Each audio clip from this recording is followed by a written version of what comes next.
Hello दोस्तों, स्वागत है आपका एग्ज़ाम स्टडी विद संगीता में। दोस्तों, आज के इस वीडियो में हम बात करेंगे रेलवे परीक्षा स्पेशल मैथ में एक मोस्ट इम्पॉर्टेंट टॉपिक की। आज हम बात करेंगे अनुपात समानुपात के उन सवालों की जो कि रेलवे के एग्जामिनर के मोस्ट इम्पॉर्टेंट और फेवरेट क्वेश्चन हैं।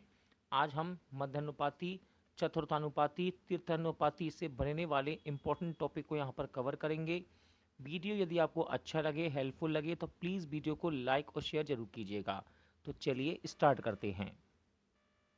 तो पहला क्वेश्चन आपकी स्क्रीन के सामने है, देखिए क्या कह रहा है। 9 और 25 का मध्यानुपाती ज्ञात कीजिए। देखो, दो संख्या यहाँ पर दी है। जब भी आपको दो संख्याओं का मध्यानुपाती पूछे, इसको हम मानेंगे ए और इसको कहेंगे बी। ठीक है, ये हो गई ए और बी।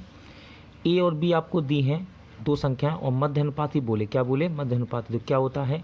सिंपल सा है दोस्तों, अंडर रूट में ए इंटू पी कर देते हैं बस। ठीक है, अंडर रूट में ए इंटू पी। तो देखो सॉल्व करते हैं इसको। अंडर रूट में ए का मान कितना है? 9 और बी का मान कितना है? 25। ठीक है, इसका गुणा करेंगे आपस में तो कितना हो जाएगा? ये हो जाएगा आपका 225। ठीक है, कितने का वर्ग है ये? यानी कि अंडर रूट से इसको बाहर निकालेंगे, कितने का वर्ग है? तो ये है आपका 15 का वर्ग। कितने का? 15 का। तो 9 और 25 का मध्यानुपाती का मान कितना होगा? ऑप्शन नंबर ए आपका सही हो जाएगा, 15। क्वेश्चन नंबर 2 देख लेते हैं।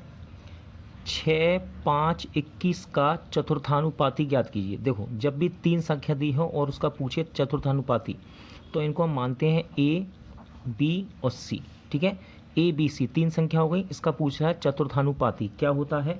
तो चतुर्थानुपाती जब भी आपसे पूछे एग्जाम में, तो आपको करना क्या है दोस्तों? सिंपल सा है, बी सी अपॉन ए। बी सी ये इनटू में है, यानी कि गुणे में है, बी सी अपॉन ए।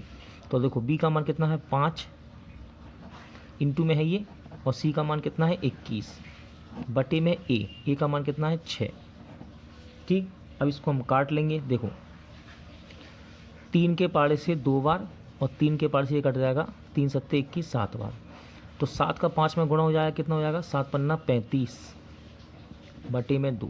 ठीक है, 35 को जब हम 2 से काटेंगे तो कितना कटेगा? ये कटने के बाद आएगा 17.5, यानी कि 17.5। तो सही आंसर क्या है आपका?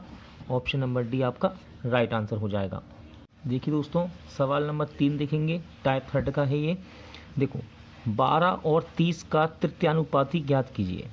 ठीक है, अभी हमने मध्यानुपाती निकाला, चतुर्थानुपाती निकाला, अब निकालेंगे तृतीयानुपाती। ठीक है, तो अनुपात समानुपात में इंपॉर्टेंट क्वेश्चन हो जाता है इससे। देखो, दो संख्याओं का तृतीयानुपाती आपको ज्ञात करना है। तो तृतीयानुपाती दो संख्या, हम इसको ए मान लेंगे और दूसरी वाली को बी। तृतीयानुपाती होता क्या है? तो ये हो जाता है दोस्तों तृतीयानुपाती का फॉर्मूला बी स्क्वायर अपॉन ए, यानी कि बी 30 का 2 बार स्क्वायर करेंगे, 2 बार गुणा करेंगे और ए को ऐसे नीचे रख देंगे। तो बी स्क्वायर का मतलब है 30, स्क्वायर है, इसको 2 बार लिख लो, बटे में ए यानी कि 12। चलो उसको काटते हैं। देखो, 6 दूनी 12 और 6 के पाड़े से 5 बार, 6 पंजे 30। 2 के पाड़े से 30 को काट सकते हैं हम, कितनी बार? 15 बार। अब 15 और 5 का गुणा कर देंगे तो कितना आएगा? 15 5 75, यानी कि 75। तो राइट आंसर क्या है? Option number D. नंबर 4 देख लेते हैं। देखो, 8, 5, 2.5 का प्रथमानुपाती ज्ञात कीजिए। अब आया है प्रथमानुपाती। तो देखो, ये संख्या है ए बी सी। जब भी तीन संख्या दी हो ए बी सी और इसका पूछे प्रथम अनुपाती, तो क्या करेंगे दोस्तों? सिंपल सा है, ए इंटू बी अपॉन में सी। ठीक है, इतना करना है आपको, ए इंटू बी अपॉन सी। तो ए का मान कितना है? 8 और बी का मान कितना है? 5 और सी का मान है 2.5, यानी कि 2.5। अब देखो सॉल्व करते हैं इसको। जब यहाँ से हम पॉइंट हटाएंगे, यहाँ से यदि हम पॉइंट हटाएंगे तो ऊपर एक जीरो लग जाएगा, यानी कि 10 आ जाएगा। ठीक है, इसको सॉल्व कर लेते हैं। देखो, 5 25 और 5 दूनी 10 कट जाएगा ये। अब इंटू हो जाएगा 8 का 2 में, 8 दूनी 16। तो राइट आंसर क्या है इसका? 16, यानी कि ऑप्शन नंबर डी आपका सही आंसर है। देखो दोस्तों, अभी तक हम मध्यानुपाती, प्रथमानुपाती, चतुर्थानुपाती, तृतीयानुपाती सभी तरह के यहाँ पर सवाल देख चुके हैं। अब हम करेंगे इन सवालों की थोड़ा सा प्रैक्टिस।